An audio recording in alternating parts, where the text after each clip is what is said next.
And welcome, everybody. My name is Ben Emlyn Jones, and this is the Apollo Detectives. We're back again. This is our 10th program. Now, that's quite a milestone. I think now we're in double figures. I think people have to take us seriously. If you haven't already, which I hope you have. I'm joined today, but it's a smaller team than normal, but we'll make up for it, I'm sure, in terms of quality that we lack in quantity. We have, of course, my producer and director, Neil Geddes-Ward. Greetings, Neil. Hello, Ben. Hi, Rasa. Good to be back with you both. Yeah, as a smaller team, but still just as strong. Marcus sends his best regards. He's actually a little bit busy at the minute, so he will join us hopefully in the next presentation. Don't know when that'll be, but Marcus sends his best wishes to everybody.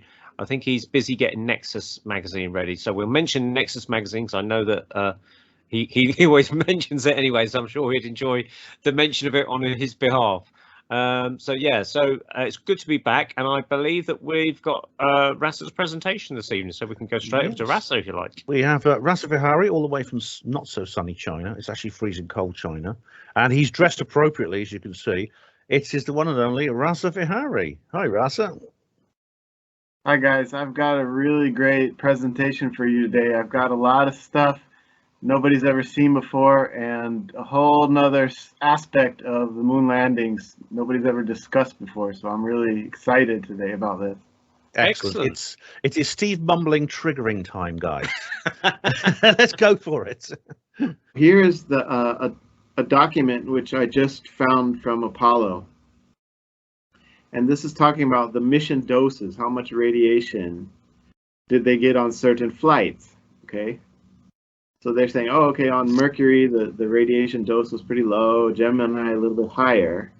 And then they put the space shuttle and Apollo here together. Oh, yeah, the radiation on the shuttle missions and the radiation on Apollo was equal. And then they put it the few shuttle missions where they went up to the Hubble level. Okay, there's more radiation when they went up to the Hubble level. So they're actually saying that the Apollo missions got less radiation than the Hubble missions, and even less radiation. This is just a flat out lie here. How dare they say? Yeah, the Apollo shuttle thing makes no sense at all, because the Apollo missions went hundreds of times higher than the Apollo missions, than the shuttle missions. But Apollo, of course, went all the way much higher. I think the Skylab Mir ISS may refer to the length of the missions, which of course is much more. Right. So that's the official.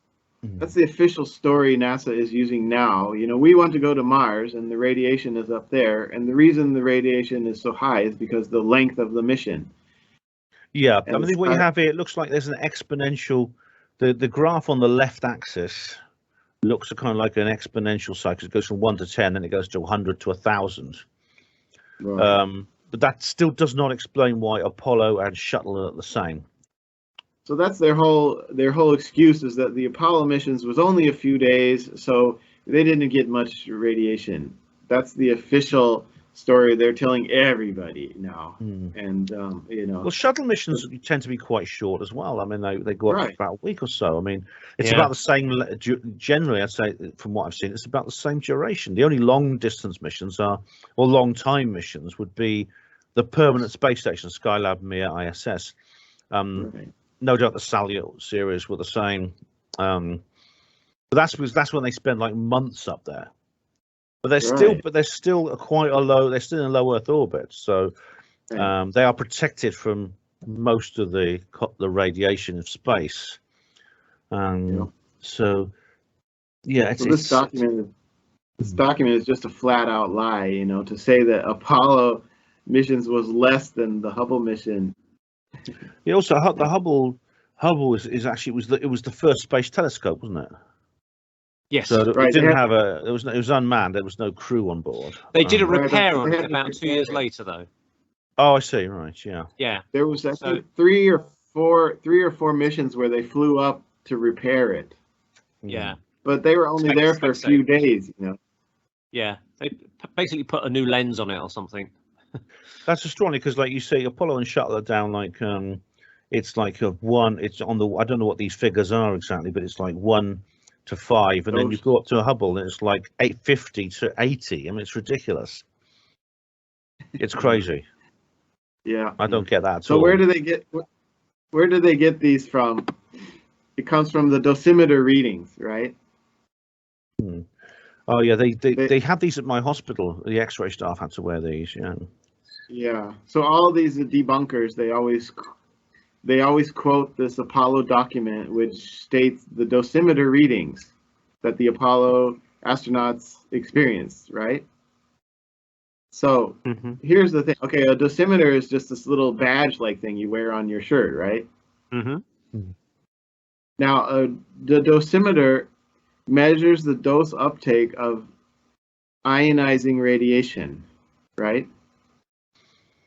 So, but that's not the real problem. We're actually more worried about the non-ionizing radiation. That's the galactic cosmic radiation and things like that, Yeah. So to wear a dosimeter is actually not even measuring the right things. Well, it's like there's alpha, beta, and gamma. Yeah, gamma radiation. That you can't that's ionized. Yeah. There's like X-rays, of course, which are very, very harmful in high when it comes to high dosages. Right. As you've seen people have. This is also just ionizing radiation. The dosimeter, you can go to this Wikipedia page and it will tell you a dosimeter is good for measuring this kind of radiation and not so good at measuring that kind. But all of that is ionizing radiation. So the whole point is, how are they going to monitor the non-ionizing radiation? And they're not. That's part of the whole Artemis mission now, is they're going to actually start measuring the non-ionizing radiation now. They had no idea how to even, how to measure that back then during the Apollo mission. So this is the non-ionizing radiation. So if you just go to Wikipedia and you search a cosmic ray, so this is the galactic cosmic radiation. And how do you detect it? What are the detection methods? There's two. There's the direct detection and the indirect detection. And if you look up here, it's basically, they have layers of plastic, and you can see the cosmic ray shooting through the plastic. And it's just, so there's this is very old, it dates back to the 1930s. It was when they discovered this method of detecting cosmic rays. But they didn't bring that on the Apollo missions. Yeah. There was all these experiments in the 1950s where they sent up weather balloons and they had this cosmic ray detectors, and they said, okay, the higher you go, the worse it gets.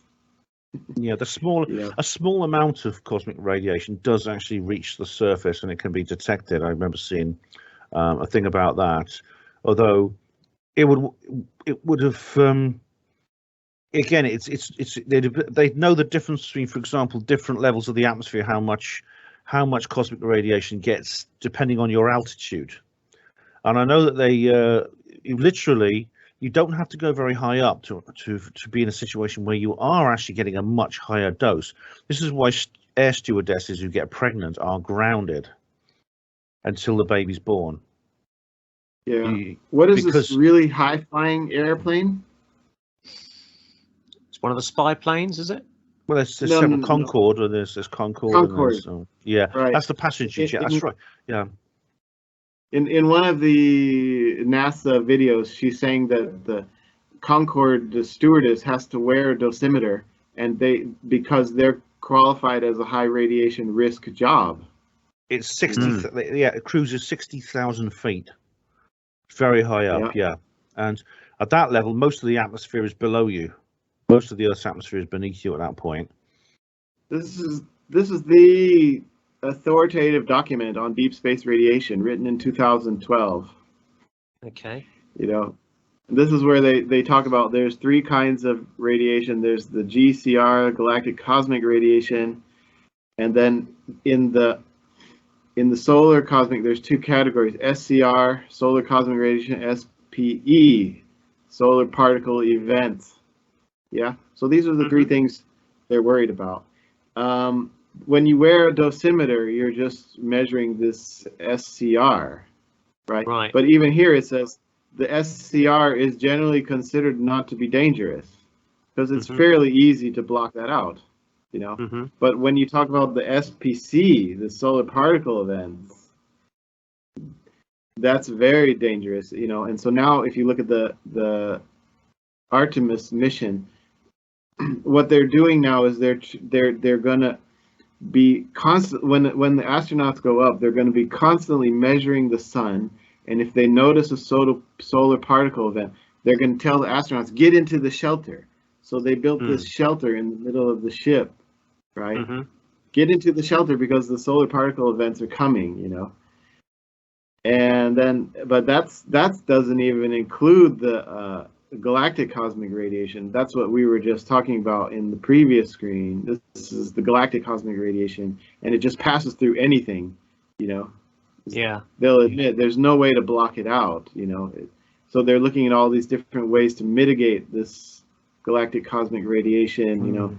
They're looking at medical methods, you know, because it's going to damage your DNA. There's no way to stop it.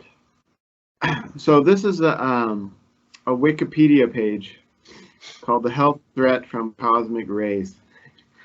And this is one of the most unbiased Wikipedia pages, you know, because they're just going on and on about how this stuff will just penetrate your DNA and it causes mutations.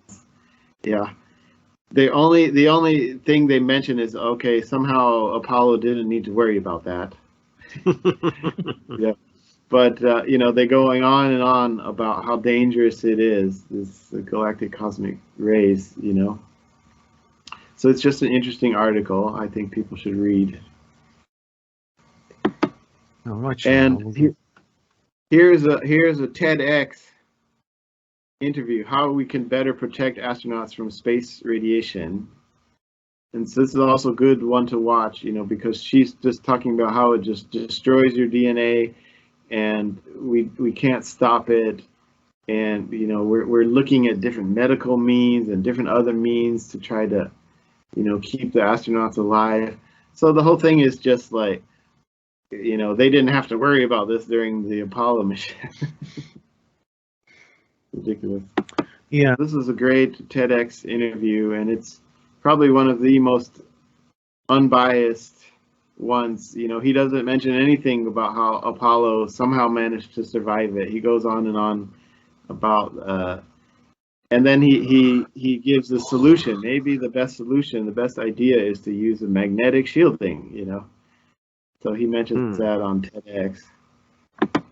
Nice. So this is another really interesting NASA engineer, and the name is Radiation Shielding for Deep Space Mission, and this is where he's talking about the magnetic shielding.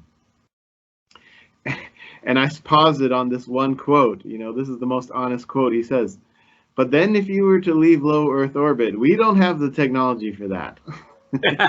We used to, but we don't anymore. And it's from NASA. Yeah. So this is like, you know, he's talking about how he's one of the people who's designing this magnetic shielding. Okay. So this is a really great interview to watch here.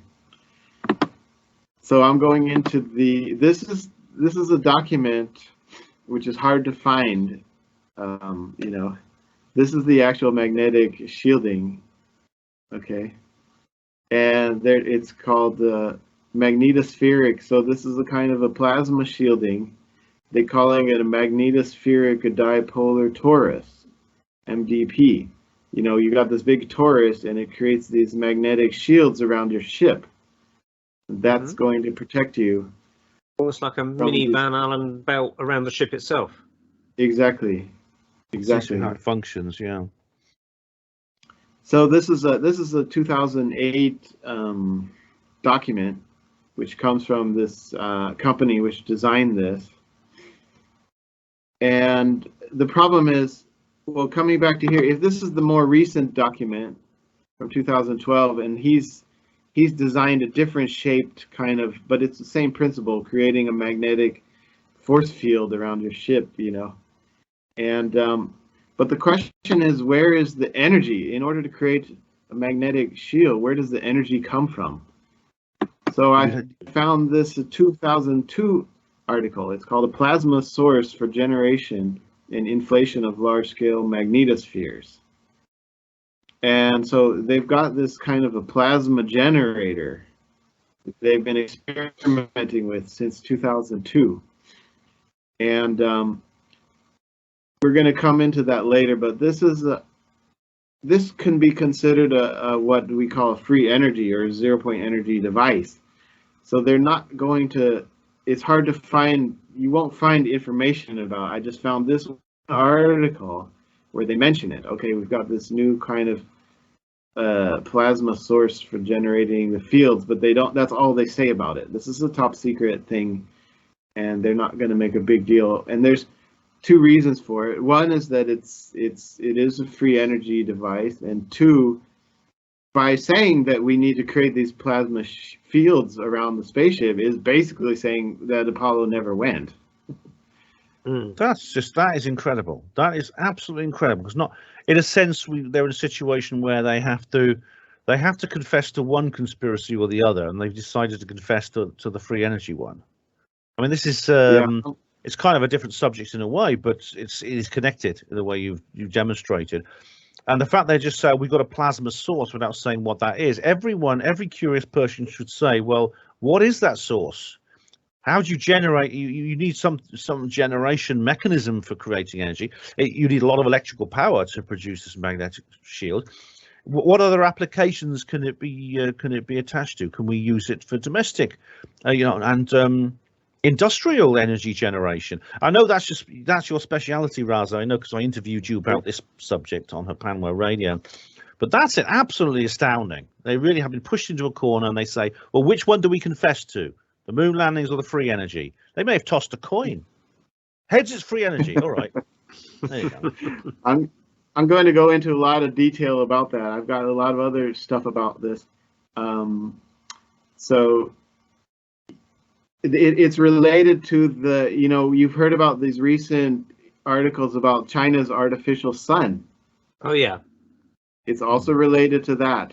The way that they're creating these plasma sources, they're using superconducting wire in order to create these magnetic fields to contain the plasma. So this is very much related to this artificial sun technology. So I'm going to go into that later. The next one is another article I just got from the NASA webpage. And this is talking about what is the improvements that Orion has over the Apollo command module.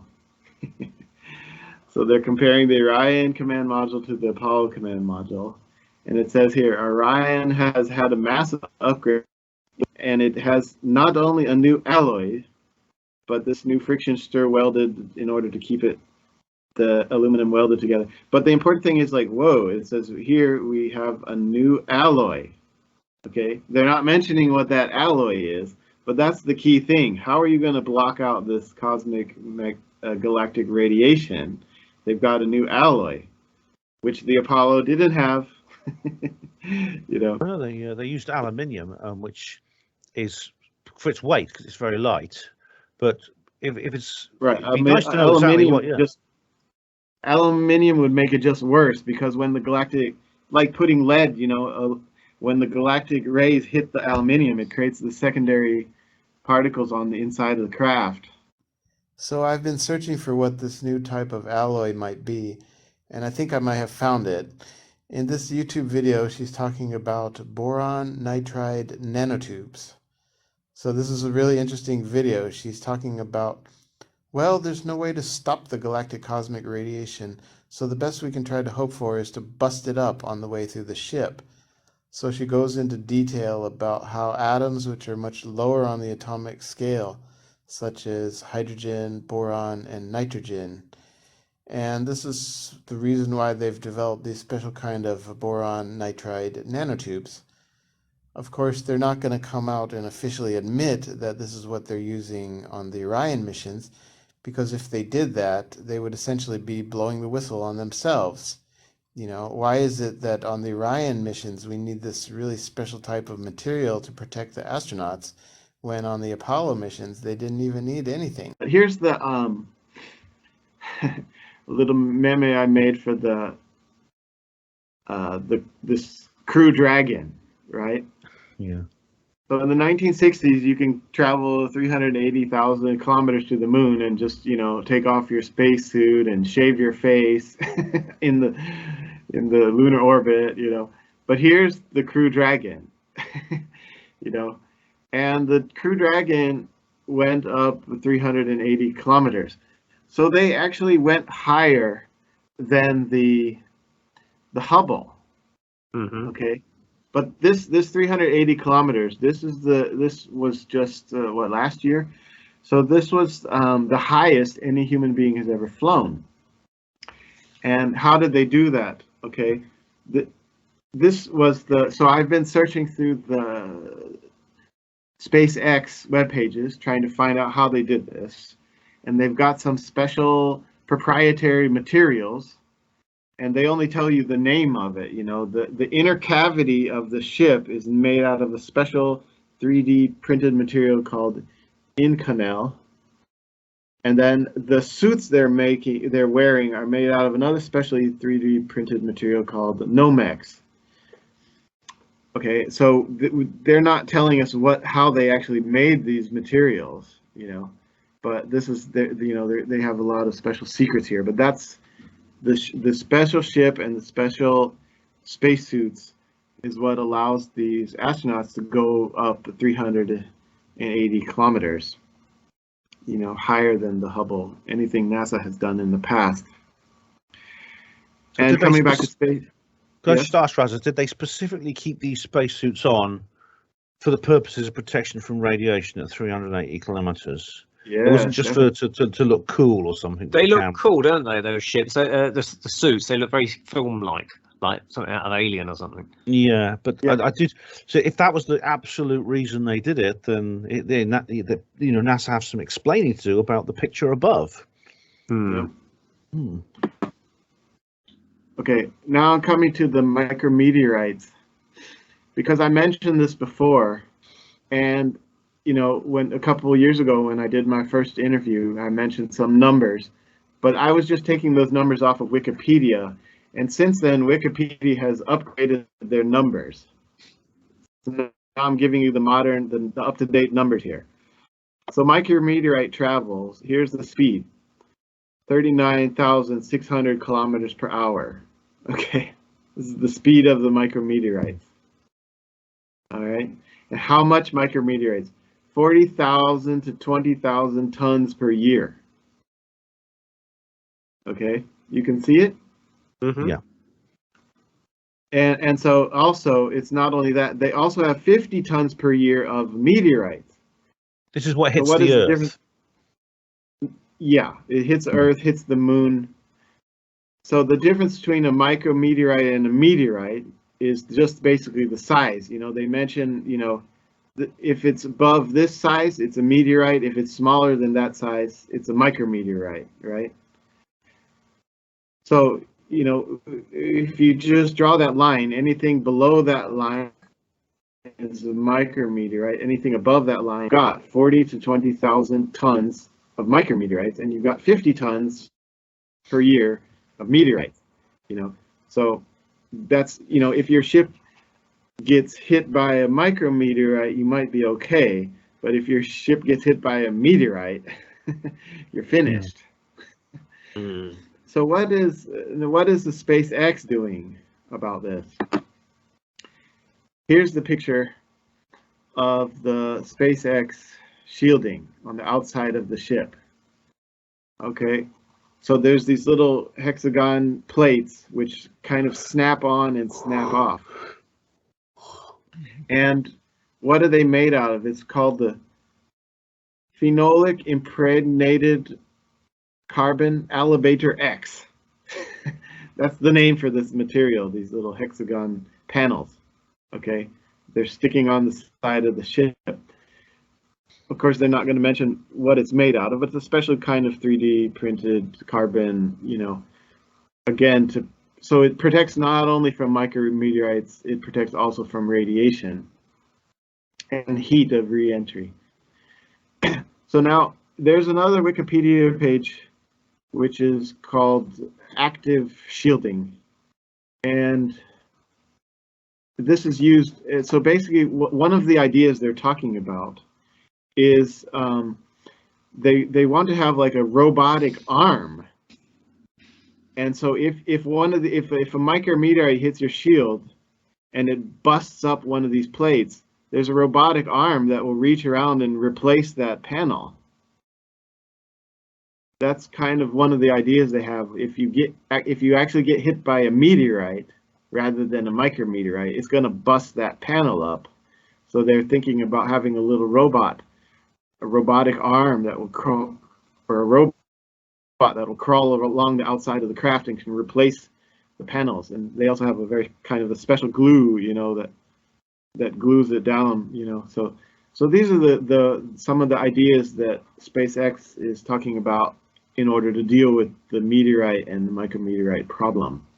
Again, something which the Apollo missions never had to deal with. You know, if you compare that to the Apollo missions, you know, here's a 2-inch space between these 3 layers of aluminum. You know, this is how they dealt with the typical micrometeorite protection. It's just laughable. Think that this tiny little few pieces of aluminum will actually protect from micrometeorites. Considering that they would actually openly say that in the lunar module, if you dropped a screwdriver, it would make a hole through the floor or something, you know. Yeah. And if this works for Apollo, then why? It seems quite a simple and lightweight and probably not very expensive way of protecting from meteorites. So why not just adapt it and perhaps modernize it slightly for the Artemis missions? Why do you have to come up with something completely new and novel? It's right. That's why we got the SpaceX is taking it seriously. You know, they're almost looking similar to the shuttle tiles, but a much more modern take on the shuttle tiles, aren't they? Yeah.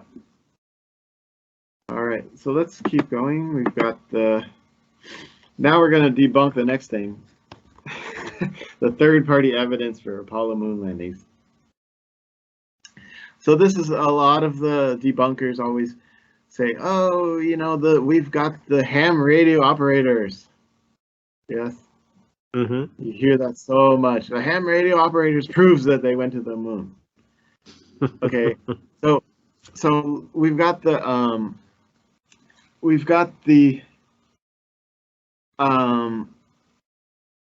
third party. So this web page, this Wikipedia page, third party evidence. You know, there's a lot of different things here, and you know, it would take a whole nother show. We could go point by point and debunk all these things. But when you look at the ham radio proof, what is the third party ham radio proof?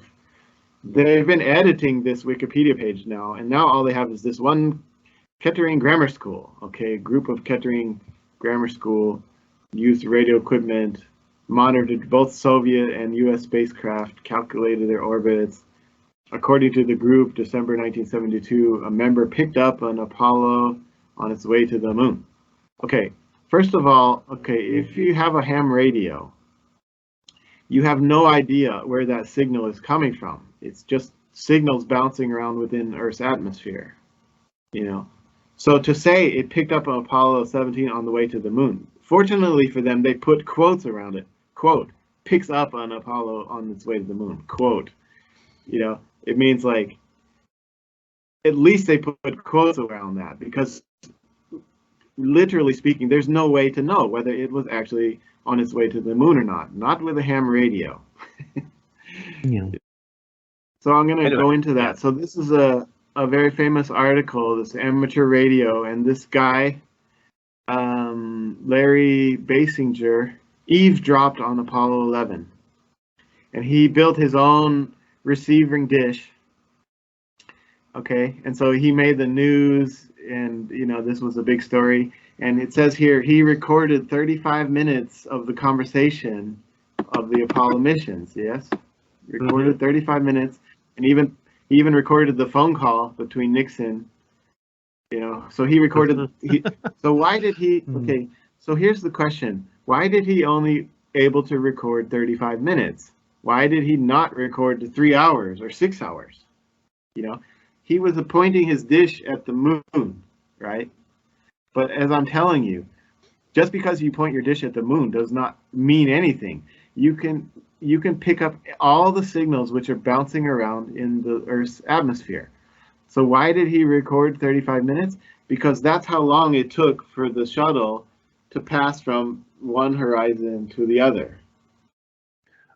Oh, in orbit, if it was in low Earth orbit. It was in low Earth orbit, and that proves it. He only was able to record 35 minutes. Oh my God, yeah. If he was pointing his thing at the moon and he was tracking the moon, he could have recorded many, many hours of it. So I'm going to keep going here. So now, as I mentioned, ham radio will not know the difference between a ship on the way to the moon or a ship in low Earth orbit. There's no way for ham radio to know where is that signal coming from. So in order to know where the signal is coming from, you need a Doppler radar. Then you can know where it's coming from. Okay, so let's look at this, the Doppler radar. So the Doppler radar was not something that a public had available. This was Army in the 19th, and if you look at it here, until the 1970s, they were very heavy. These Doppler radars, you know, there was limitations restricted it to aircraft, night use, heavy weather, heavy jamming environments, all the way up until the 1970s, and then during the 1970s, they invented this digital fast Fourier transform type of Doppler microprocessor for the Doppler radio. So that means after the Apollo missions, these Doppler radars became smaller. You know, now you see like the police can see how fast you're going with your car, right? But that's, you know, but back in the Apollo days, it's not something. This was only military equipment, you know. So no like kind of amateur guy could actually build this Doppler thing and know where the signal is coming from. Okay, but just in case some weird like mad scientist managed to build himself a Doppler radar so he could actually track the Apollo missions, how did NASA prevent third parties from spoofing Apollo communications? For a period of 5 days, from July 17 to July 21, the observatory, visitor center, and all access roads for several kilometers around the telescope were closed to the general public. So it means that during the Apollo missions, NASA would block off the area around their telescopes for several kilometers.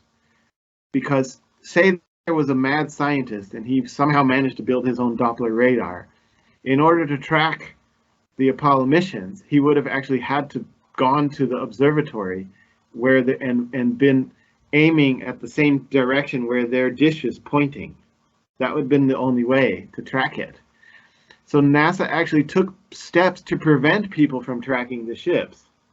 It says here, you know, they drew perimeter around the dishes so nobody could get in. You have to have a special key tag to get in to the dishes at that time, you know. So the excuse that they're giving here is because if there would have been a guy with a Doppler thing, he could have jammed the signal, right? So that's the excuse they give. Oh, so they blocked off they drew a perimeter, they blocked it off. We don't want anybody to jam the signal. But really what they didn't want anybody to track the crafts. Looks like it, yeah. Okay. And how about that? That's interesting. Very, yeah. That seems not awful. You think they wouldn't mind if they were really going to the moon. In fact, they'd be very proud to put the public into the telescope to observe independently the Apollo rockets on their way to the moon and back. So now coming into steps that NASA has taken to prevent people from finding out about Apollo. This is the Apollo. This is the law which was passed so that the Apollo landing sites are off limits. You know, One small step to protect human heritage in Space Act. So a lot of people have been talking about it. They don't know whether it actually was passed. Yes, it was passed on December 31st, 2020. It became a law. This law was passed. The Apollo landing sites are now off limits. Okay. Is that all the Apollo sites? Because I'm sure someone said, oh, it's only Apollo 11 and Apollo 17.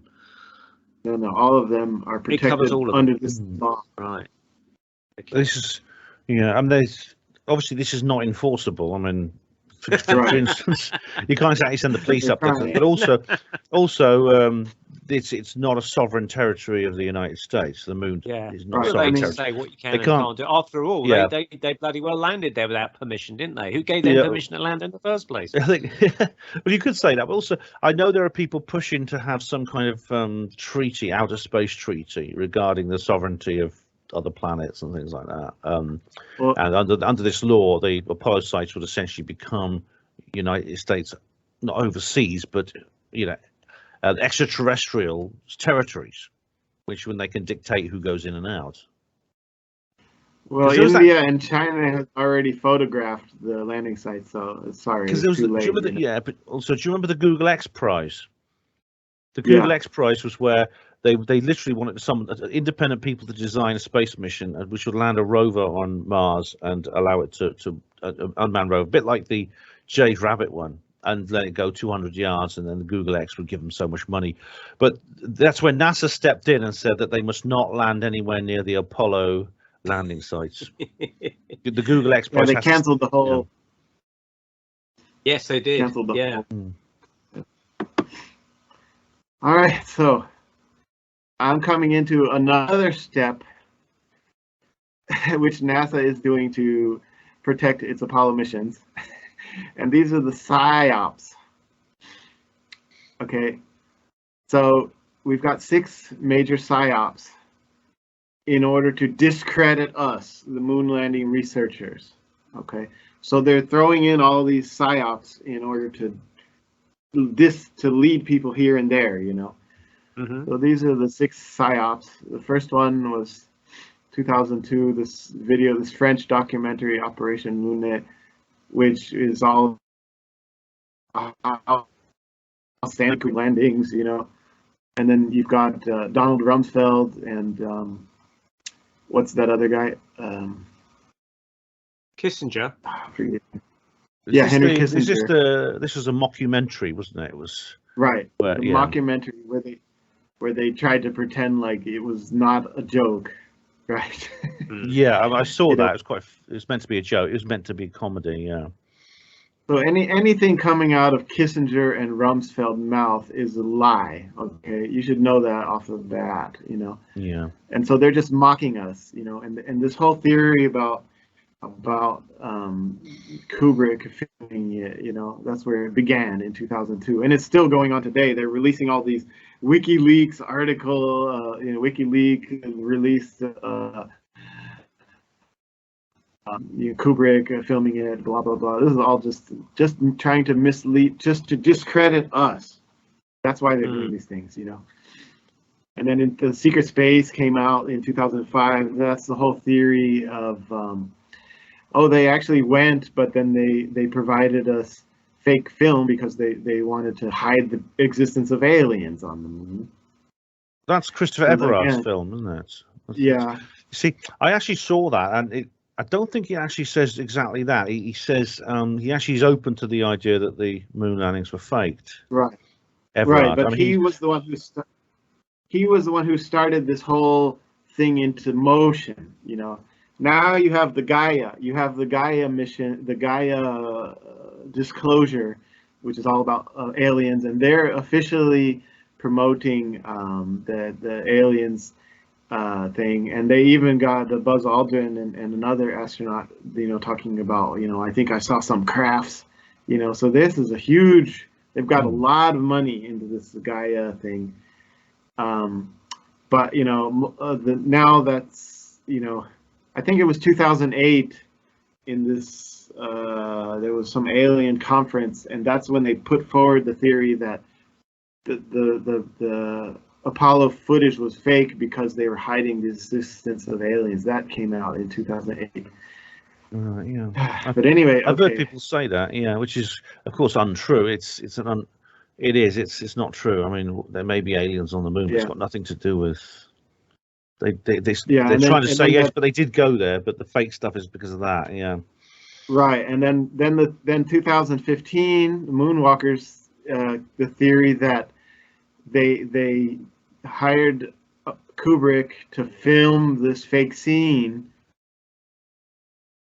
but they didn't fail, so they didn't have to use that fake scene, you know.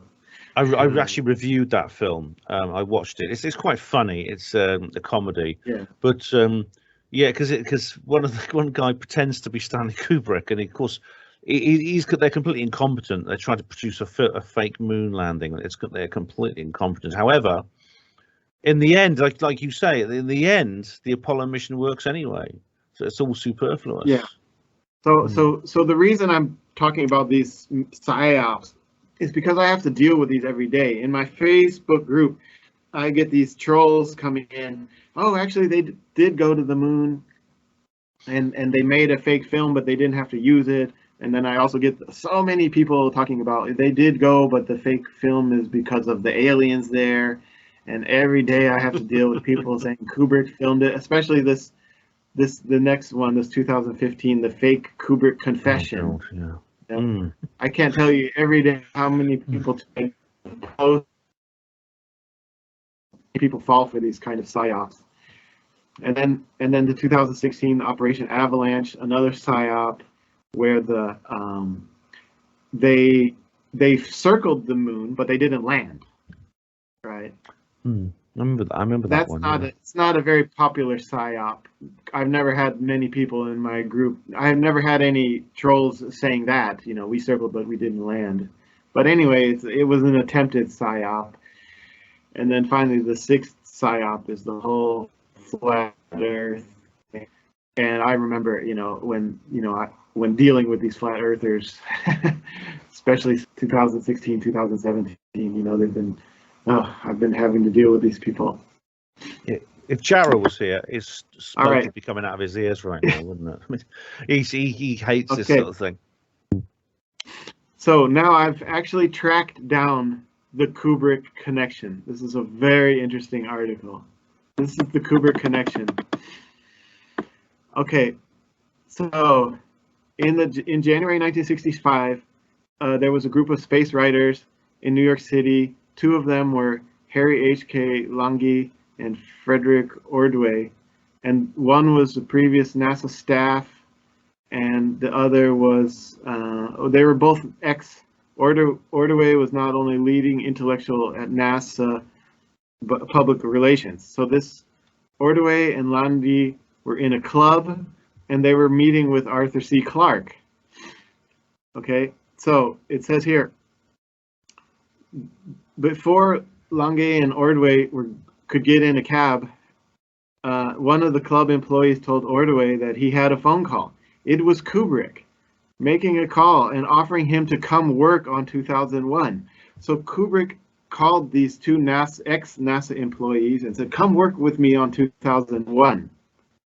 Okay, this is the actual Kubrick-NASA connection, was that Kubrick actually hired two ex-NASA employees to come help him on 2001, and this took place in January of 1965. And then a little bit later, down here at the bottom, this George Miller, the NASA's high-ranking, came to Kubrick's studio set, and he dubbed it the NASA East. Okay, he was so impressed by Kubrick's stage set that this George Miller of NASA called it NASA East. So you've seen this photo of Kubrick walking with the NASA employees, right? George Miller, guys. So this is the actual where it comes from. This is when George Miller came to visit. It's interesting. I'd just like to make a comment on the whole Kubrick thing because it's very interesting. The fake Kubrick confession, that's I know a lot of people still believe it, even though the old man in the video is very obviously not Stanley Kubrick. You can see quite clearly it's somebody different. Also, I want to mention that, I've been studying all these Apollo images and Apollo videos, and I've come to the conclusion that this so-called front screen projection was not used. It couldn't have been used, especially, because you've got these cameras panning around. So where are you going to put this front screen projection equipment? You can't. So they used the backdrops. That's how they did it. So this is the example of a backdrop. So obviously they didn't use the backdrop in Apollo 11. It was just a flat set they did it on. But here in Apollo 12, they used the backdrop. You can see here's the stage, this line here, and then this other side of the crater is a backdrop. So why they did this, okay? So here you can see he's standing on the right side of the LEM, and here he's standing on the left side of the LEM, but the backdrop looks the same. So why did they? What it means is that he was here, he took these pictures, and then he moved to the other side of the ship and he took these pictures, and in between that they slid the backdrop. They sliding the backdrop to here and they move it over to here. Why did they do that? They did that in order to fake perspective.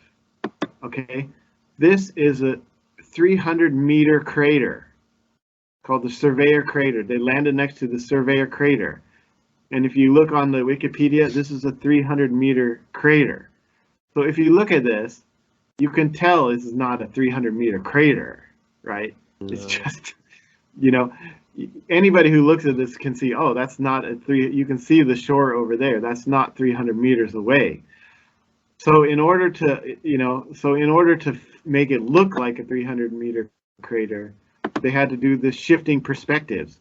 Oh, since it's 300 meters away, that 300-meter shore over here looks the same when you go to the other side of the ship because it's such a big crater. So that is how that was and they used this same trick on the later missions, especially Apollo 17, where they had the mountain backdrop and you're on one side of the ship and you go on the other side of the ship and the mountains look the same because they're just sliding the backdrop. I was thinking of those, yeah. So it actually has nothing to do with front screen projection. It's just a adjustable backdrop behind this stage set. And the first time they actually used it was on Apollo 12. So the LEM there is to the right of the crater, and you got like a little semi-crater just to the right of the dark patch there of the crater hole. And then the LEM on the top picture appears to be the left of the crater. So is that a change in perspective, or have they moved the LEM, or have they moved the backdrop incorrectly? No. This is this one on the bottom is just a continuation. They didn't move the LEM. It's the same stage set. So I'm going to follow the line. Here's the stage set. It comes down, it curves up, and then it comes down and it curves up here. Yeah. So this is it's the same LEM, same stage set. On one side, he's on this side of the LEM, and on the other side, he's on that side of the LEM. Yeah. But they had to change the backdrop. And they moved the backdrop. In order to make it appear like this opposite shore of the crater is 300 meters away. Yeah. So it's not, you just, you can tell when you go to the high res images, you can tell this is not a 300-meter crater. It's just pathetic how they tried to fake it by doing this shifting perspectives thing. Yeah. All right. So I mentioned this in the last show about there's a spotlight behind the shadow of the as it lifts, and there's this heliogen effect. Yeah. Right? And in the Apollo moon, American moon movie, they mentioned this, that NASA was trying to fake the heliogen effect, right? Now that's a mistake, actually, because helic Jensen effect is created by moisture in the air. Right. Okay. If the sun is at your back and your camera is pointing down at the shadow, there's moisture in the air, and that will create this halo around around the shadow. So that's not possible on the moon. Yeah, I've seen that when I'm on a plane. I've been on a plane and seen that. Yeah. Yeah, you see it down on the clouds sometimes, don't you? Yeah. Right, because of the moisture. Yeah. So this is the wrong thing. So NASA made this new Wikipedia page. It's called Opposition Surge. This is a totally BS, a bogus excuse to explain the halo around the shadow. You know, they say, no, it's not the helix Jensen. It's this thing they call opposition surge, the Lambertian reflectance, and the reflective particles on the lunar regolith, the blah blah blah blah. It's total bogus. You know, it's like, okay, they're trying to explain why there's a halo around his shadow. Okay, hello. The halo is not just around the shadow. The halo is coming from a spotlight, you know. So they just debunk themselves. This is not a guy looking at his shadow, you know. The spotlight effect is caused by a spotlight, you know. So this whole opposition surge, this Wikipedia page they created, is just a total lie, you know. It's just a total lie. So coming back to this helix Jensen effect. So I found this really interesting video on YouTube where this guy has a drone, right? Yeah. And the drone is filming this halo, and a lot of the NASA people will use this as evidence, you know, to debunk. Like last time I talked about the halo around the shadow, and they using, you know, I was attacked by trolls ever since that last video, and they're using this as a proof that no, it's actually you know, helix Jensen effect, which it's not, because helix Jensen would require there to be moisture in the air. But anyway, the interesting thing about this YouTube video is you see the this drone, it goes down and it comes up. It comes closer to the ground and then it lifts up into the air when you watch this video. And the interesting thing is, when the shadow, you watch its shadow, when the drone is close to the ground, the shadow is really big, and as the drone lifts up into the air, the shadow gets smaller. Okay? So you see that on the Apollo liftoff, but the problem is, on the Apollo liftoff, the shadow gets small too slowly. Okay? So here, when you watch this drone do it, he's close to the ground and then he lifts up and the shadow gets small really quickly. So there's actually mathematics behind this. The distance to the light source the farther away the light source is, the quicker your shadow will get smaller. So the fact that on these Apollo liftoff, the shadow is getting small quite slowly is an indication of a close light source. And there's actually mathematics to prove this, you know. I'm not going to go into that now, but it's a very interesting point, you know, because I was attacked by debunkers, you know, since that last video, and they're saying, no, this can't have been faked, blah, blah, blah. And so I've been doing a lot of research on this, and now I've seen that this is the proof that they're trying to give me that it was real actually proves that it was a fake. You know? Well, it's backfired. Yep. All right. So speaking of Wikipedia, this comes from this third-party proof of the Apollo missions. And here is the official name calling, okay? For those few misguided souls, he's talking about us, you know, we're misguided souls. You know, cling to the belief that the moon landings never happened, and they're delusional rejections.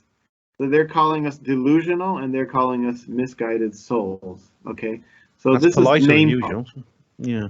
So this is name calling. This is name calling. So this is pretty pathetic that NASA has to resort to name calling in order to try to discredit us. Can I keep going, Ben? Yeah, it's of course James Oberg, who was commissioned by NASA to write a book debunking us. He called us cultural vandals. It's typical to use rhetoric and ad hominem attacks against people they know have a point. Otherwise, they wouldn't need to. So, speaking of misguided souls, this is a temple in London, the Grand Lodge of London. Okay, so this comes from their webpage. I'm going to read this. In 1723, completion of the Grand Lodge in London, they written the Constitution of the Freemasons, the first public document. And so the Freemasons came out publicly, and the Constitution, this is the Constitution, was passed down from the previous Grand Master, Duke of Montagu, to the next Grand Master, Philip, the Duke of Wharton. So this is a drawing they made of that historic occasion of the first Constitution of the Freemasons. And in this picture, you see they love their pillars and their checkerboard floors. And here in the back is the parting of the Red Sea. And on their webpage it says the parting of the Red Sea represents a safe passage to the promised land where scientific values blend with stonemason philosophy and leads to a spiritual transcendence. And on the top is the Greek sun god Apollo, riding in his 4-chariot horse, symbolizing the unfolding of a divine heavenly plan. So this is why Freemasons love Apollo, the sun god. And they also love his sister, Artemis, the moon goddess. So here, this is why these Freemasons love Apollo. Now here we've got, this is coming from a Freemason webpage. These were the people involved with the Apollo missions. So we've got 14 publicly admitted Freemasons here that were a part of the Apollo hoax. And these were just the publicly admitted ones, because back then in the 60s, most Freemasons were secret Freemasons. Nowadays, Freemason is not very secret anymore. You've got Freemasons YouTube channels, and they're very proud of the fact that they're Freemasons. But back in the 60s, most Freemasons were quite silent about it, So there may have been others, but these are just the 14 that they admit to. Okay. Masonic history. Lyndon Baines Johnson passes away today on January 22nd. Today in Masonic history. The Masons were very proud of Lyndon B. Johnson. Okay. And this is the Masonic Temple in Alexandria, Virginia. Vice President Richard Nixon. The Knights Templar room was dedicated in 1957 by the Vice President Richard Nixon. Okay, so here we go. You've got Johnson, a Mason, Nixon, a Mason. Both of them were hiding it, but I found evidence that they were. Now we're coming into the thing about why did the Russians not blow the whistle? This is the most common excuse that the debunkers like to say. All right, so you can't say, it would be hard to say that the Russians were also Freemasons, because during the time of the Soviet Union, Freemason was supposedly banned, right? That's the story they go into, is that, Freemasonry was banned during the Soviet Union. Now, I personally doubt that's true. But anyway, let's just accept that as true for a while. And let's come here. Operation Paperclip. Everybody knows that. 1,600 German scientists were brought to America. But there was also Operation Rasaviharii, right? It was the Russian version of Operation Paperclip. And they took 2,200 Nazis. So at the end of World War II, you know, they just went into Germany and they started picking up German scientists, and they divided it. You know, some of them will go to Russia and some of them will go to America. Yeah. So why did the Russians not blow the whistle? Well, here's a very simple picture. Here's a 1967 photo of Johnson meeting with the Soviet leader Kosygin before the hoax. And here's the 1973 photo of Nixon meeting with the Brezhnevists after the hoax, you know, and they're all drinking together. Yeah, we pulled it off, you know. So, you know, the whole idea of a Cold War, you know, these guys were, you know, like debating, you know, here they are discussing, okay, you know, we're going to pull off this hoax. And then after the hoax, yeah, they're partying. So that's a simple enough proof, you know, that the Russians were not going to blow the whistle on it. In order to answer the question, why did the Russians not blow the whistle, you really need to watch this video, Anthony C. Sutton. And Anthony Sutton is just one of the most incredible historians ever lived. You know, he spent all of his time lived in the library basically, and you know, he wrote 2 books, Wall Street and the Rise of Hitler, Wall Street and the Rise of Communism. And these books are just essential reading for anybody who wants to understand the situation on this planet and economics and politics. You must read these books. And if you don't have time to read the books, at least you can do is watch this 40-minute interview with Anthony C. Sutton on YouTube. Okay, so this is essential. Can I mention, Raza, that these are quite big books, but he's done a compilation, a smaller compilation called National Suicide, which is a very, very good book. I mean, if you haven't got time to read the 2 big ones, then just read National Suicide by Anthony Sutton, because it's excellent. Yeah, and he's done a couple of other books, you know. So this is kind of a background. You know, I'm telling you, if you haven't seen this YouTube video, you definitely should. We're talking about was there a Cold War going on? Let's look at these are just dates, you know, these are just dates, and I'm going to read through. Okay. In 1588, the Dutch Republic declared their independence, and in 1602, the Dutch East India was founded, and the world's first private central bank. Next step, invade England. Okay, so in 1649, the Dutch sent Oliver Cromwell to England, and the King Charles I was executed. And by 1694, the first Bank of England was created. Next step, go to France. In 1789, the French Revolution began, and in 1793, King Louis XVI was executed. And by 1800, the Bank of France was created. Next step, Italy. In 1848, the Italian War of Independence, and by 1870, the Italian unification movement had taken all of Italy and finally had taken Rome. And by 1893, the Bank of Italy was created. Next step, go to America. In 1907, the bankers created the Panic of 1907, which crippled America economically, and by 1913, the Federal Reserve Bank was created in America.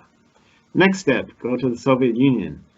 In 1917, the Bolshevik Revolution launched, and the Tsar Nicholas II of Russia was forced to abdicate. And the same year, the Bank of Russia was created. Then next step, go to Germany. 1918 was the founding of the Weimar Republic, and the Kaiser Wilhelm II was forced to abdicate. And the same year, the German Reichsbank was created. Then the final step, Spain. In 1931 was the abdication of Alfonso XIII, leading to the Spanish Civil War of 1936. And by 1939, the Bank of Spain was created. So what I'm saying here is these bankers, beginning with the Dutch, by 1939, they had created their New World Order. The one world, the global, the whole world, they basically controlled the whole world. Once they had these countries, they basically had the whole world. So to talk about a Cold War, you got between America and the Soviet Union, the same bankers controlling the Bank of Russia and the Bank of America. But what happened? In 1949, Chairman Mao nationalized the banks of China, created the People's Bank of China, a national bank. So Chairman Mao was the first one to break this new world order. The bankers had the control of the whole world, and including China, all the way up until 1949. And here's the proof that Chairman Mao nationalized the Bank of China in 1949. Why did he do that? This is the pre-1949 money of China. Okay, so in 1949, you could have 1,000 RMB and not buy a loaf of bread because the bankers had devaluated their currency. Okay, that was why Chairman Mao knew that he had to nationalize the bank. He had to kick out these private bankers. And who were they? It says right here on the Chinese says it says Citibank. Citibank, owned by the IBC Bank at that time, later was purchased by Rockefeller and became part of the Chase Manhattan Bank. So here it was. Before 1949, Citibank owned the private Bank of China. Yep, here's a proof of that, and that's why they nationalized the banks. Now, this is a Wikipedia page, which a lot of people should read, because a lot of people will debate this with me. You know, they'll say, no, China is still part of the New World Order. And the Rothschilds own the Chinese bank. No, here it is. Okay. In this book called Currency War, this book is essential reading for every member of the Chinese government. You cannot be a member of the Chinese government unless you've read this book. And what does it say in this book? It says the Federal Reserve is not a Department of State function, but it is a part of the private banks operated by private sector, and these private banks all over the world are loyal to the Rothschild family. Okay, this is written in the book that every Chinese person has read. Okay, and President Kennedy was assassinated. You know, they go into 9/11, everything. You know, China is not stupid. They know that this is not conspiracy theory. This is conspiracy fact. You know, here in China, everybody knows that the problem in the world is the private central banks. And that's why, you know, this is the proof, you know, that even here, you know, even this is Wikipedia, so they're going to say, oh, this is just conspiracy, you know, these Chinese are conspiracy theorists, you know. That's what the Wikipedia says, of course. But, you know, here in China, this is not conspiracy theory. This is fact. You know, this is the proven fact. To say that the world is being run by these private central bankers is not a theory. This is a provable fact. Okay. Now, I'm coming into the suppression of free energy devices. Okay, here it is on Wikipedia. Proof of the suppression of free energy devices. This is called the EM drive. It's called and they like to call it the impossible drive. So here it is. It says a result. They said that, okay, NASA reported to have a success with this, but the result was not since been replicated. And subsequent studies have indicated that the thrust observed was measurement error caused by interactions with the Earth's magnetic field, blah, blah, blah. No other published experiment has measured apparent thrust greater than the experimental margin of error. In March 2021, 2021, physicists at the Dresden University of Technology published 3 papers claiming that all results showing thrust were false positive, explained by outside forces. So here is suppression of a free energy technology, and this ties in directly with NASA. Okay, so I'm going to if you don't mind, I'm going to read you a little timeline of how this thing was suppressed. Okay, so there was a company called SPR, and they created the first EM drive in 2002. And then in 2000, but it was getting hot. So then they proposed a cooling system for it. And they said, okay, we found a way to keep it cool. But in 2006, as soon as they did that, the scientific community started saying, whoa, wait a minute, you're talking about a free energy device. This is not possible. So they started suppressing it in 2006. In 2009, Boeing, the American company Boeing, invested in the EM drive. But then in 2012, they claimed they dropped it. They said, no, we're not involved in that project anymore.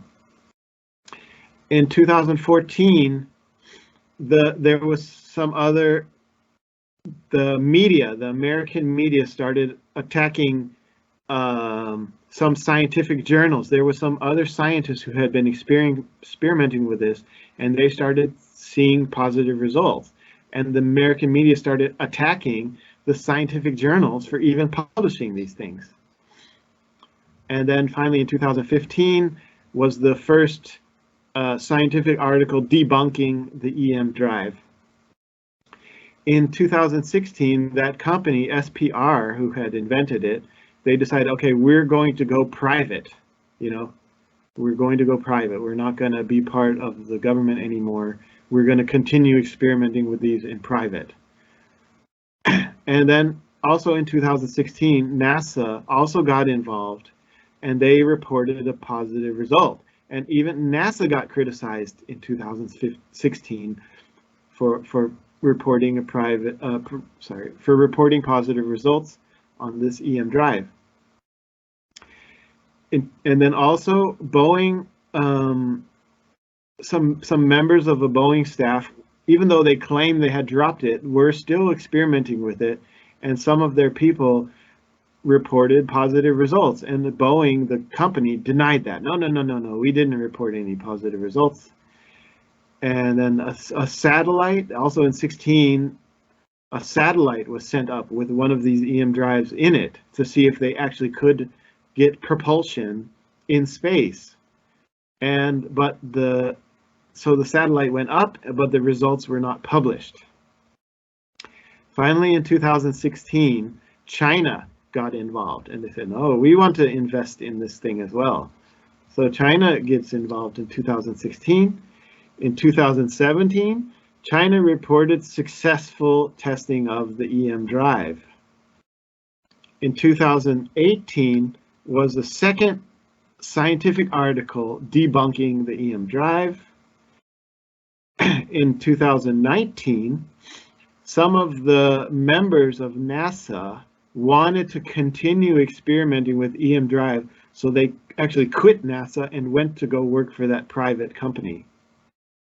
And then in 2021, as it said here, this was the third and final debunk of the EM drive, and all these scientists in Germany are saying, no, this thing does not work, this thing does not work. So this is a suppressed free energy technology, and I'm telling you, this thing works because we have it here in China, and it does work.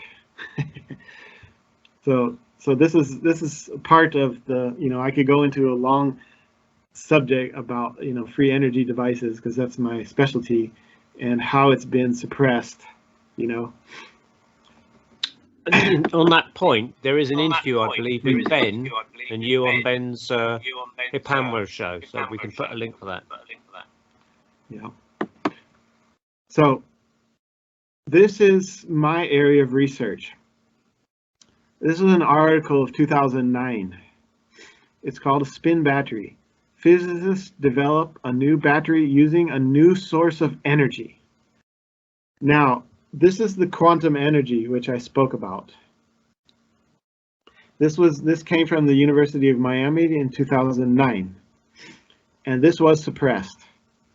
So what happened was these scientists who published this article, they were told, okay, you messed up. Do not use the words new source of energy. You cannot use these words new source of energy. So they said, they didn't get fired or anything, but what happened, they said, we're going to give you money to develop a new kind of computer, a new kind of computer memory called spintronics.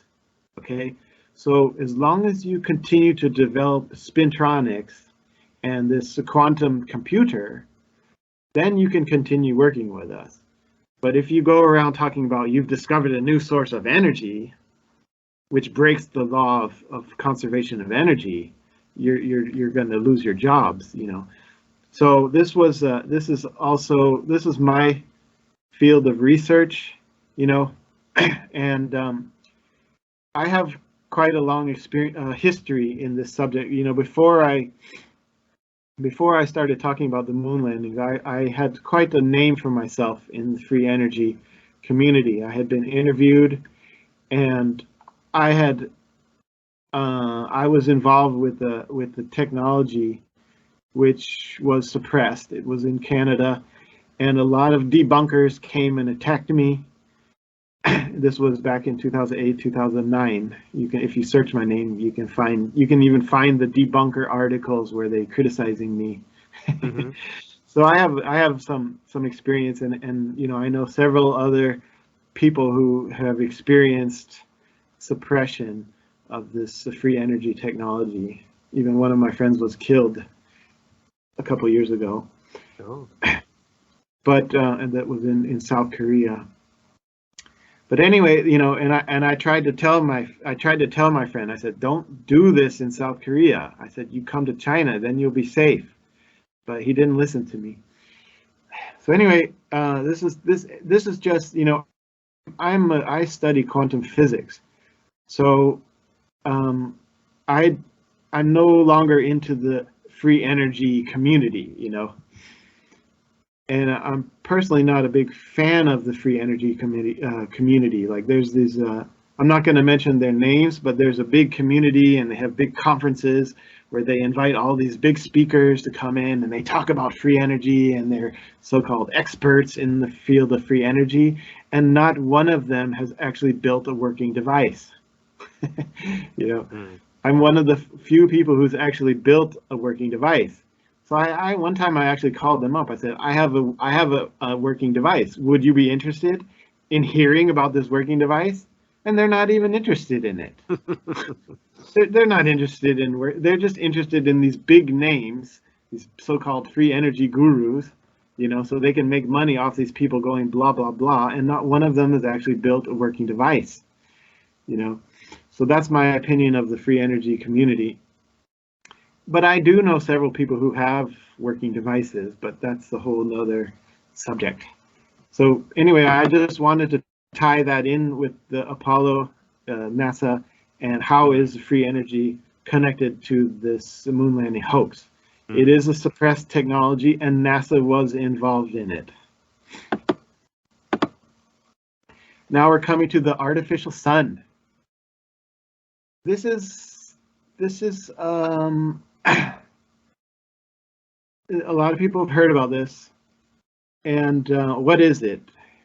It is also a kind of a free energy technology, but it's not ready yet.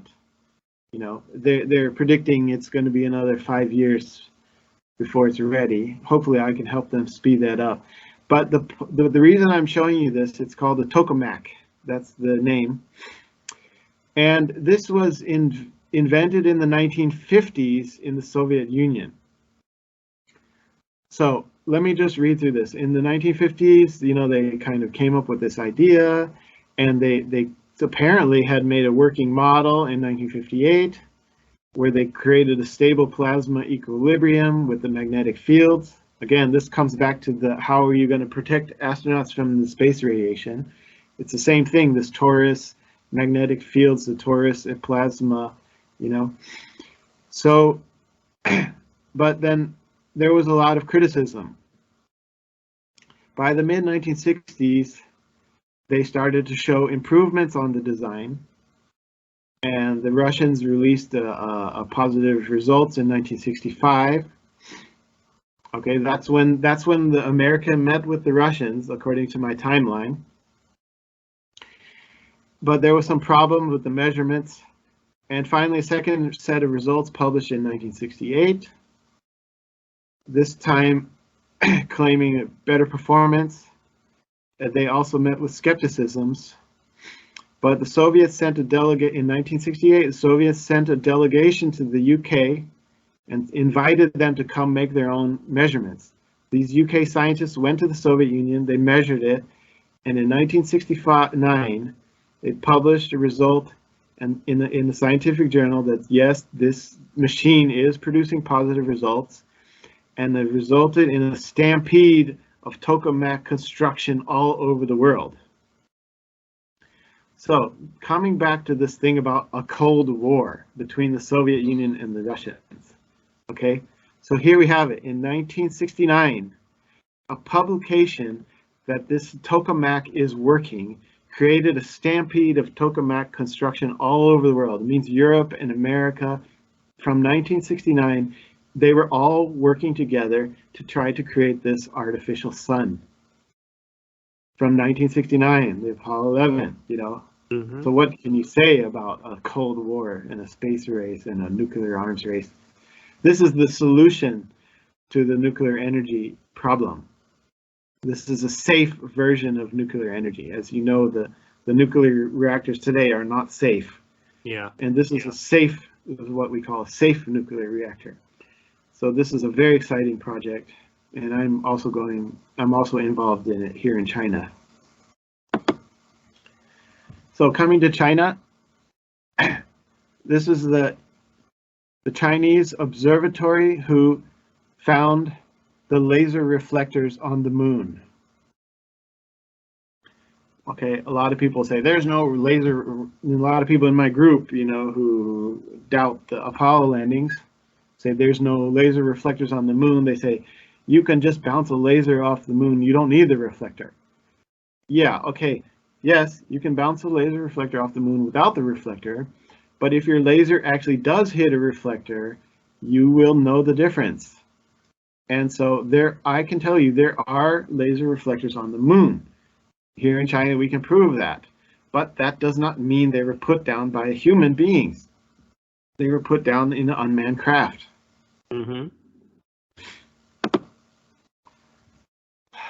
Now, a lot of people ask me why, if China knows that it was a hoax, why don't they blow the whistle?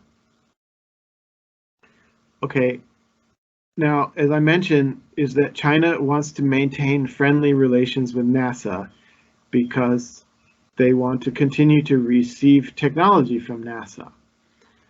So they did issue one statement, okay, but then they retracted it later.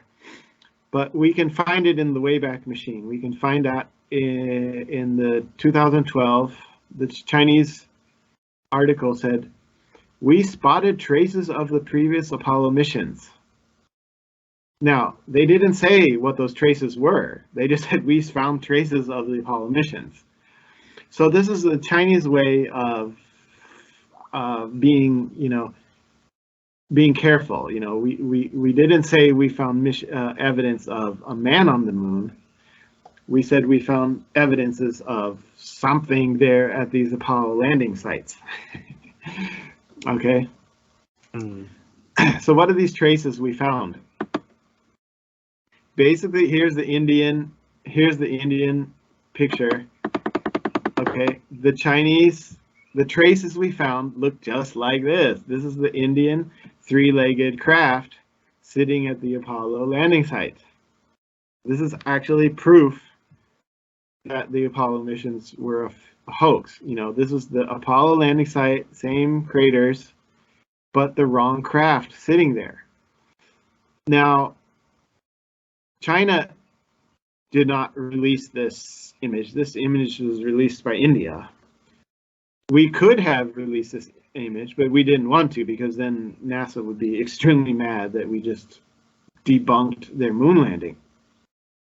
But India, I think that India kind of did this accidentally. You know, they were like, "Oh, we're so proud we got a picture of the Apollo landing site," and they released this image, even though they weren't supposed to. But this image basically just proves the Apollo landings were fake. However, China just recently released this image just a few months ago, and this is showing the blast crater under the Mars lander. Okay. Now, I'm sure a lot of people are going to disagree with me on this. You know, I personally have no reason to doubt that, you know, we sent this unmanned craft to Mars. And now the thing is, the Chinese moon landers do not have a blast crater. Why is that? Because the Chinese moon landings, they cut off their engines really early and they dropped a long way because it's a really light craft and they can handle that big drop. So there's no blast crater under the Chinese moon landers. But the Mars lander did the same thing as the Apollo missions, where they kept the engine running basically all the way until you're just above the surface. So you can see it was getting closer, getting closer, getting closer, and as it got closer, it got deeper, deeper, deeper, the hole, and it just blasted a huge hole underneath the craft. So I'm a little bit, I think NASA might not be happy about this, because this is basically blowing the whistle on the moon landings. You know, there should be a blast crater under the Apollo missions, and there's not even touched the soil at all.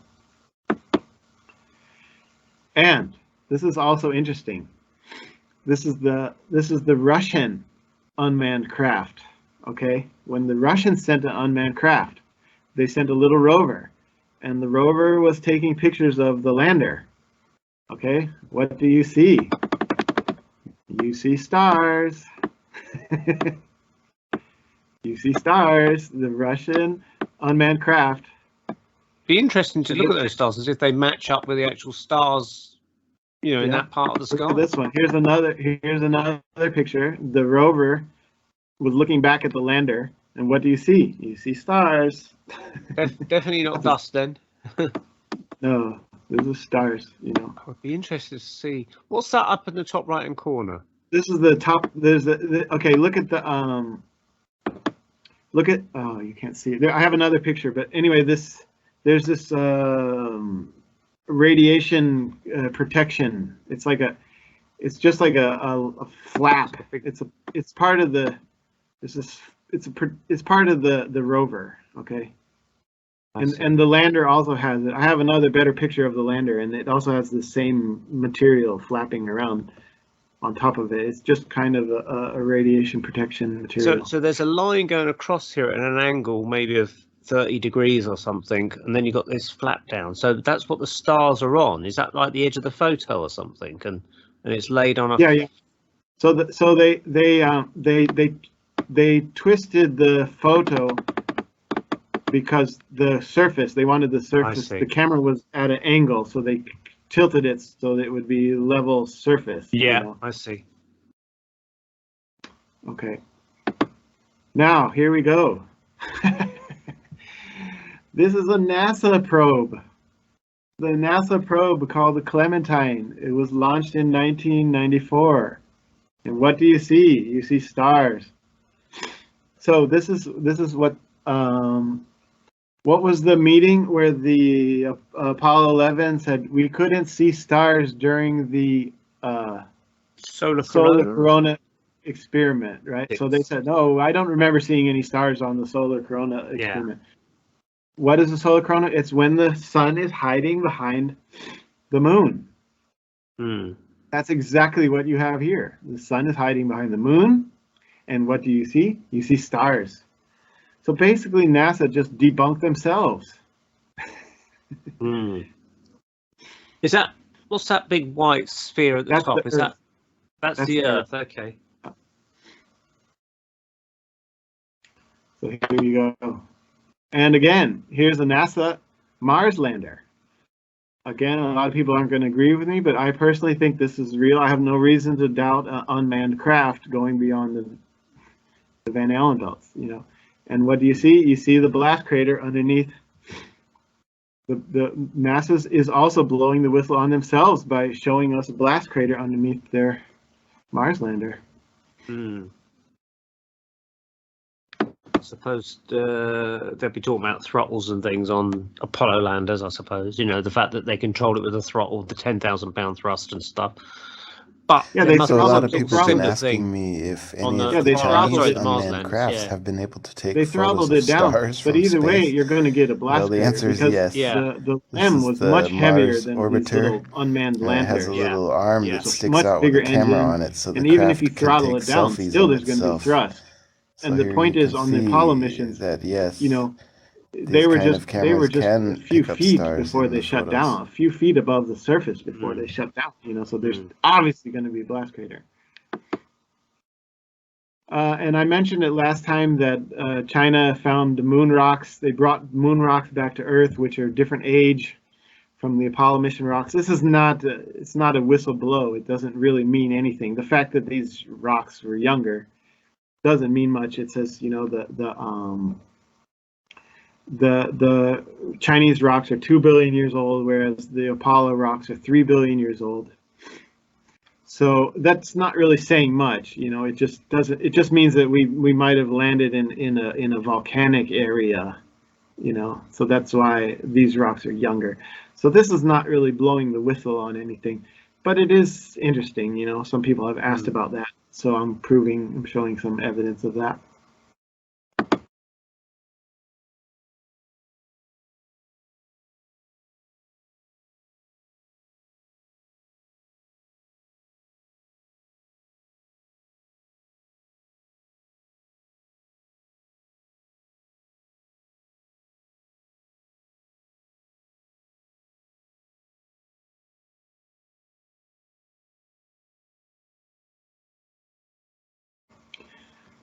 And so this is just one other last few things here. So when the Apollo is in Earth orbit, when Apollo is in cislunar space, when Apollo is in lunar orbit, you've got this blue glare coming in through the window, right? But when you actually land on the moon, then you've got this white glare coming in the window, right? So why is that? You know, the official story is that there was some kind of a blue tint on the window. Yeah. But why is there no blue tint over here, you know? Yeah. So this whole blue tint on the window is just an excuse because they were in low Earth orbit. Okay. That's why there's a blue tint, is because you're in low Earth orbit. This is the Earth glare coming in through the window. And why is there white coming in the window here? Because you're on a studio set. Okay. Now coming on to that point, here's the famous could the guy fit through the door, right? Could the guy fit through the door? You know, I'm not 100% sure of this, you know, whether he could fit here. It looks like he could have, but here it looks like he's not going to fit through the door. I don't know. I'm not going to comment on that. But the one thing I'm going to comment is, okay, here you see the blue light coming through the window, right? Mm-hmm. And here the window's dark. Okay. So in almost all of the Apollo images, you see this blue light shining through the Apollo windows.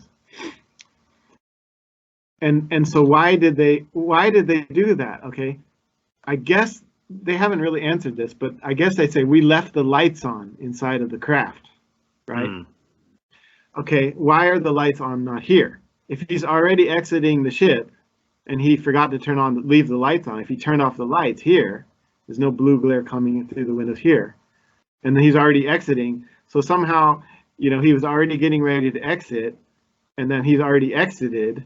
But somehow between there and there, he turned the lights on. Oh, I forgot to leave. No, it's just ridiculous, you know. Are they from the same mission? They're not. Yeah, this is just one picture right after the other. From Apollo 11. Yeah, this is a Buzz Aldrin exiting. Yeah. the craft, you know, and Neil is taking pictures of Buzz, and he's coming out, and he finally his legs come out, and he climbs down the ladder. These are the famous pictures of Buzz climbing down the ladder. I was just wondering if the picture on the left is like from a training simulation thing. You know? No. This is Neil's camera, one shot, and then the next shot in the roll. And here they forgot to turn the light on inside the ship, and here the light is on. It's a funny thing. Okay, so this is also a new kind of a smoking gun, which I just found. At least I think it's a smoking gun. And this is the liftoff of Apollo 15. So this is just going to quickly go here. So what you see is when the ship lifts off, you have these debris which is getting blown away. Yeah. And the way they did that is they had what is a cannon. In Hollywood, it's called a shrapnel cannon, which blows these bits of the shrapnel away. Yeah. Okay. And then, so look at the time stamp here. This is 24 seconds. Yeah. The first shrapnel cannon fires and blows these pieces away. And then you look down here, 26 seconds, 2 large chunks of shrapnel are blown away. And these are the ones that fly way off into the distance, you know, like 100 meters, it flies away. The problem here is the time delay. Okay, one is at 24 seconds and one is at 26 seconds. So there's a 2-second delay between these pieces of the ship flying off. That cannot happen. If it's going to be the rocket which causes this chunks of the ship to fly away, they have to have flown away at the same time. Yeah. You know, and not only that, you know, I didn't. There's actually 3. What it is there's 3 shrapnel cannons. I didn't show it here, but the first shrapnel cannon fires at 24 seconds, and you see this chunks flying away. And the second shrapnel cannon fires at 25 seconds, and you see some other chunks flying away. And finally, the third shrapnel cannon fires at 26 seconds, and that's when you've got these 2 large chunks which fly way off into the distance. So this was in my opinion, a smoking gun. You know, there's no way that these should have flown away all at the same time if it's the same engine exhaust which caused them to fly away. And also, as the rocket's going up further, it should have less power to disturb material on the moon's surface or on the lower section of the module. Right. So ever since I did my last interview, I spoke about this spotlight behind the shadow. And these debunkers tried to debunk me, you know. So I've been studying this a lot. I put a lot of energy into this liftoff scene. And I can tell you, this is the hardest part of the Apollo missions to debunk, okay? They did an excellent job of doing this. And I'm still not 100% sure how they did it, you know. My theory is that what they did was, you know, here they had the, you can see the footprints and all this, blah, blah, blah. And then when you watch it, you know, they lift all the way up into lunar orbit. You can follow the camera is filming all the way from surface to lunar orbit. So how did they do that? So they must have spliced it. They spliced the film, okay, where you have this fake studio scene, and then they splice over to a larger, you know, like a moon model or something, you know. They have to splice it between a real lunar scene, and then as it lifts up, you can see the footprints, and then they splice over to this moon model where you see it going away. Okay, that's my current theory on how they fake this. This is the hardest thing to disprove, is this lunar takeoff, because they did a really good job of doing that. Okay. Now, finally, I'm going to say one other thing, which probably a lot of people aren't going to agree with. But anyway, this is something I just found. So this is the Apollo 11 lunar liftoff, and the official Apollo version of it. You see this white dot here? Yeah. Okay, so if you go to here, 9 minutes and 14 seconds, this white dot falls down to the surface of the moon. You can follow it almost all the way down. So what this is a chunk of the ship which fell off, and it falls all the way to the ground. So this is something which cannot be done in a studio. So this is my theory, is that, okay, on Apollo 11, this is an actual unmanned craft that's actually leaving from the surface, and a piece of it falls off and falls down to the surface. Now, if it's like, well, wait a minute, if a part of the craft breaks off, you would think that NASA would mention that somewhere in their archives, in the Surface Journal. Oh, a part of the craft broke off. But they don't want to admit that. They don't want you to see this piece of the ship breaking off. Because if people saw that, they'd be, wait a minute, the LEM just lifted off and part of it broke off? People would be freaking out, How can your LEM be falling apart? There's actually several chunks of it that fall off, So, in my opinion, this is a real unmanned craft making a real liftoff. Okay, in Apollo 11, you don't see the footprints on the ground before they lift off. Okay, see a camera, and you see the lift off all the way up to lunar orbit, and a part of it breaks off just here before the end of the film. So in my opinion, this is a real liftoff. This is a real lunar liftoff. This is an unmanned craft, and part of it broke off. NASA doesn't want you to notice that. If you watch it, it falls all the way to the lunar surface. So that's something you can't do in a studio. Yeah. So anyway, this is just my theory, is that they sent unmanned crafts, and they use those unmanned crafts to get an idea of what it looks like, what a real lunar landing looks like, what a real lunar takeoff looks like. Okay. Now, finally, my last point here is a quote from Duke.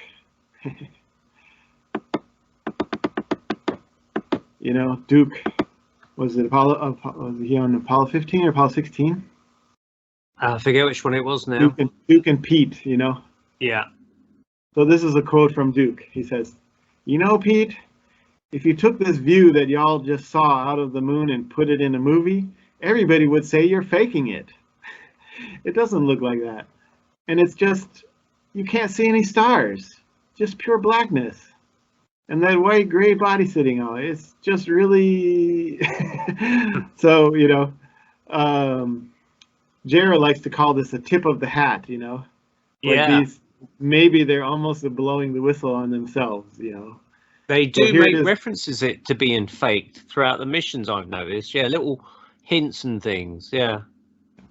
So this is just a funny one, where Duke is saying it looks like we're faking without stars, So anyway, that's the end of my presentation. Excellent. Thank you. Thank you very much indeed. Yep. So that was the 10th Apollo Detectives little mission we've done here. The mission to expose the truth of the missions which we believe never happened. Until evidence is presented to us that says that they did happen, I'm going to maintain that position. I don't see why we should do anything else. I'd like to thank Rasaviharii for presenting this very, very interesting series of information that he's given us on many, many different subjects and aspects of the Apollo missions. That's much appreciated. We do hope to see Rasa again on future productions, along with Marcus, Jara and Scott and other people who can't be with us this evening, but you will find their contribution in past episodes of this series. Thank you very much, all of you, for watching. I'm Ben Emlyn Jones. This is the Apollo Detectives.